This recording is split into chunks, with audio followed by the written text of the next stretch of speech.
আগে একটু লবণ দিয়েছে, এখন আর একটু দিয়ে দিলে। বন্ধুরা, আমি অনামিকা চলে এলাম আজকে রবিবারের দুপুরের দুটো স্পেশাল রেসিপি তোমাদের সঙ্গে শেয়ার করব। একটা হচ্ছে পোলাও আর একটা হচ্ছে চিকেন। তাহলে পুরো ভিডিওটা দেখতে থাকো, আশা করছি সবার খুব ভালো লাগবে। তাহলে চলো রেসিপিটা শুরু করা যাক। এখানে 1 কিলো চিকেন আছে। 1 কিলো চিকেনকে আমি কিন্তু ভালো করে পরিষ্কার করে ধুয়ে রেখে দিয়েছি। এরপর এর মধ্যে আমি হলুদ গুঁড়ো 1 চামচ দিয়ে দিলাম, আর 1 চামচ লঙ্কার গুঁড়ো দিয়ে দিলাম, লবণ দিলাম পরিমাণ মতো, দিয়ে ভালো করে একবারে মাখিয়ে রেখে দেব। তারপর আমি ওইদিকে পোলাওয়ের চালটা রেডি করব।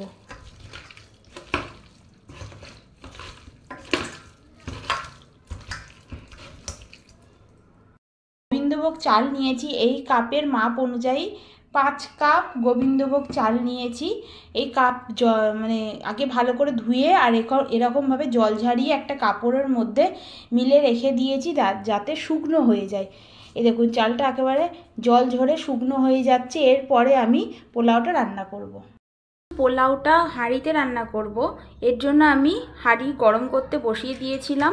হাঁড়িটা গরম হয়ে গেছে, 1 চামচ ঘি দিয়ে দিলাম। এর মধ্যে আমি 2টো তেজপাতা দিয়ে দিলাম, আর এখানে দিয়ে দিচ্ছি সামান্য আদা বাটা। এরপর দিয়ে দিচ্ছি 3টে কাঁচা লঙ্কা, না 4টেই দিয়ে দিলাম, চিড়ে দিয়েছি। এবার ভালো করে নাড়াচাড়া করব যাতে কাঁচা গন্ধটা চলে যায় আদা।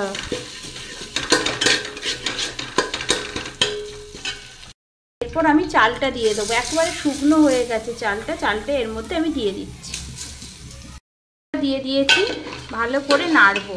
আঁচটাকে কমিয়ে রেখেছি আর এটা নাড়ছি।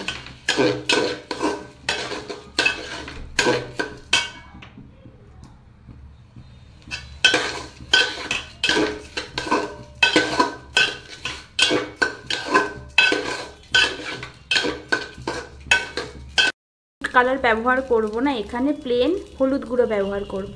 হলুদের কাঁচা গন্ধটা যাওয়ার জন্য, যাতে না হলুদ হলুদ গন্ধ লাগে, এর জন্য কিন্তু ভালো করে নাড়াচাড়া করতে হবে, তাহলে কিন্তু আর হলুদ গন্ধ ছাড়বে না।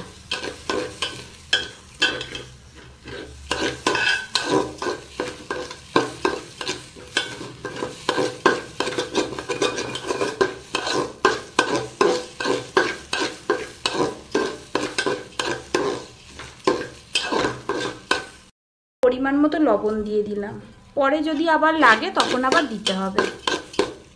এটা ভালো করে ভেজে নেবেন। চাল ভাজা ভালো হলে কিন্তু পোলাওটা বেশ ঝরঝরে হবে, তাই চালটা কিন্তু ভালো করে ভাজার দরকার আছে। কিন্তু জল গরম বসিয়ে দিয়েছি, এটা দুদিকেই কাজে লেগে যাবে, মাংসতেও হয়ে যাবে, আর অবশ্যই পোলাওয়ে গরম জল দিতে হবে। 5 কাপ চাল নিয়েছি, এই কাপের ডবল জল নেব, 10 কাপ জল নেব। এই 10 কাপ চাল দিয়ে দিলাম। এইবারে আমি সিদ্ধ করতে বসিয়ে দেব। মাছটাকে আমি মিডিয়ামে রেখে দিলাম, আর এটাকে আমি ঢাকা দিয়ে দিলাম।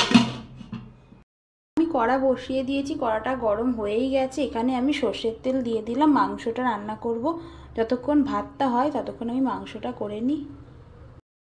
একটু ভাজা ভাজা হয়ে এসেছে, সামান্য লবণ দিয়ে দিলাম। এরপর আমি গোটা গরম মশলা দিয়ে দিলাম ফোড়নে, আর দিচ্ছি তেজপাতা। এই দুটো জিনিস দিলে কিন্তু ফ্লেভারটা ভালো আসে, এই জন্য আমি ব্যবহার করি। এর মধ্যেই কেটে রাখা পেঁয়াজ দিয়ে দিলাম। আমি টমেটো দিয়ে দিচ্ছি।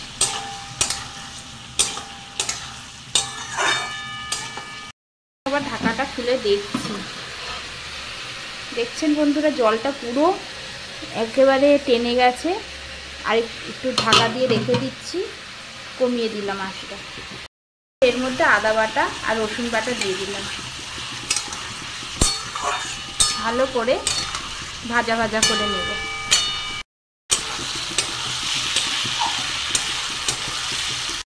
দিয়ে এরপর ভালো করে মশলাটা কষাবো।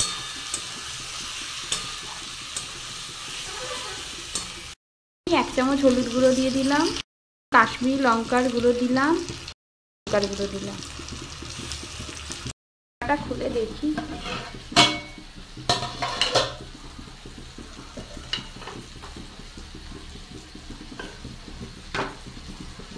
দেখছেন বন্ধুরা কতটা ঝরঝরে হয়েছে, এই দেখুন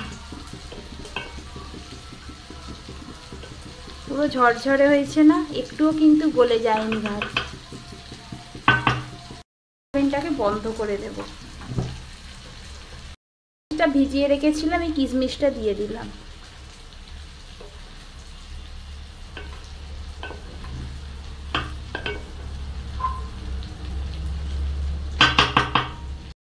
ঘিটা আমি দিয়ে দেব।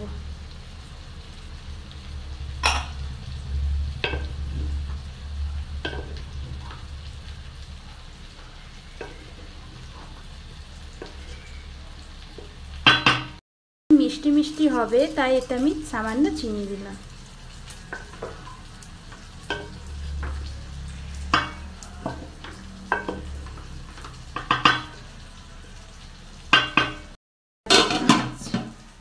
বেশ একটু লাল লাল হয়ে গেছে। এখানে আমি মশলা যে ম্যারিনেট করে রেখেছিলাম যে চিকেনটা, সেটা দিয়ে দিচ্ছি, দিয়ে ভালো করে কষাবো।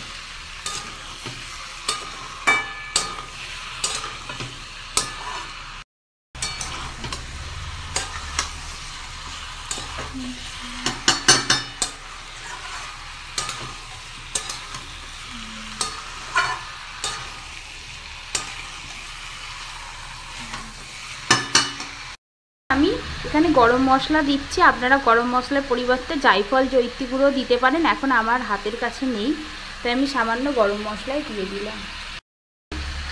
ভালো করে মিশিয়ে নিতে হবে।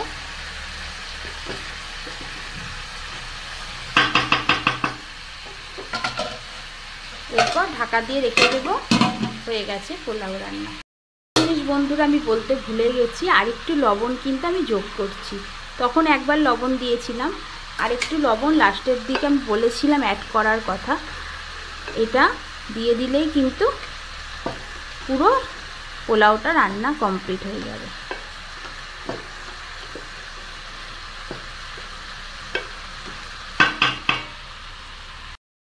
মাংসটা কিন্তু একটু অনেকক্ষণ ধরে কষাতে হবে, না কষিয়ে নিলে কিন্তু সেই মাংসের কালার আসবে না। এর জন্যই আমি কিন্তু আঁচটাকে বাড়িয়ে দিয়ে সমানে কষাতে থাকবো। আর কষাতে হবে এইভাবে, তাহলে কিন্তু মাংসগুলো ভেঙে যাবে না। ঠিক এইভাবে কষাতে হবে।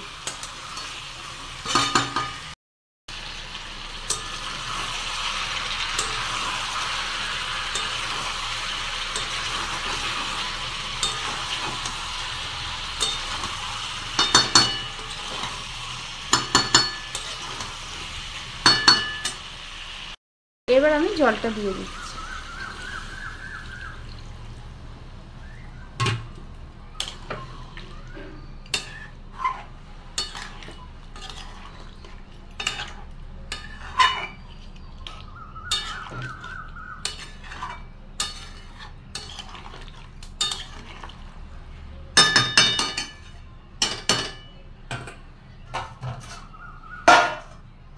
এবার মাংসটা হতে থাকুক, তারপরে কীরকম হয় দেখাচ্ছি তোমাদের।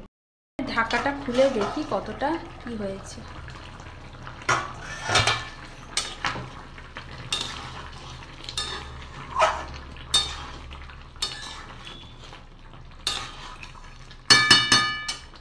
এর মধ্যে গরম মশলা দিয়ে দিলাম। মাংস হয়ে এসেছে, এইবার আমি কিন্তু নামিয়ে নেব। এবার একটু সামান্য লবণ দিয়ে দিচ্ছিলাম, কারণ আগে একটু লবণ দিয়েছিল, এখন আর একটু দিয়ে দিলে। সঙ্গে লবণ অনেকটা দেওয়াটা ঠিক নয়, কারণ বেশি লবণ হয়ে গেলে কিন্তু সেই জিনিসটা আর খাওয়া যায় না।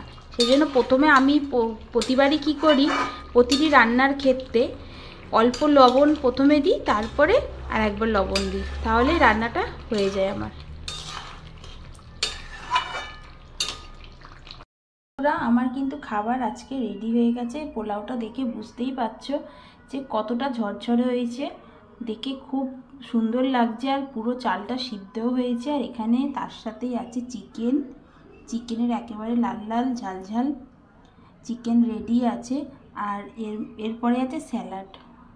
কেমন লাগলো বন্ধুরা ভিডিওটা অবশ্যই একটু কমেন্টের মাধ্যমে জানাবেন।